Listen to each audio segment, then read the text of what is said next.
નમસ્કાર, નમો નમઃ. કેમ છો બધા? મોજમાં છો, લેરમાં છો, આનંદમાં છો?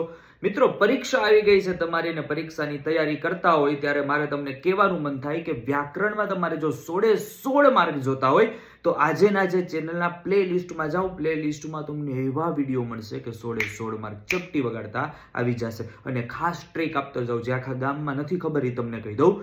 અર્થ વિસ્તારમાં 7મો, 13મો અને 20મો પાઠ જ કરજો. બરાબર, એની અંદરથી જ આવશે. 7 શ્લોકો તો તમે કરી જ લીધા છે. વર્તમાન કાળ ને ભવિષ્ય કાળ આ બંને જ આખા કરજો. સાંભળજો ખાસ, વર્તમાન ને ભવિષ્ય બંનેને જ આખા કરજો. આજ્ઞાર્થ કાળ, વિદ્યાર્થ કાળ અને ભૂતકાળની માત્ર ને માત્ર અન્ય પુરુષની લાઈન કરજો. અને ખાસ વિભક્તિની અંદર જન વાળું કે રામ વાળું ટેબલ એક કરી લેજો, 1 માર્ક આવશે. અને નદી ભૂમિ વાળું ટેબલ કરી લેજો, એમાંથી 1 માર્ક આવશે. લતા, નદી, ભૂમિ અને જન. અને શોર્ટકટ ટ્રીક યાદ કરી લેજો. મનયતસ્ય. આવી રીતે વિડીયો મજા આવતી હોય તો લાઈક, શેર, સબસ્ક્રાઇબ કરજો. બીજા વિડીયોની રાહ જોજો. બાય.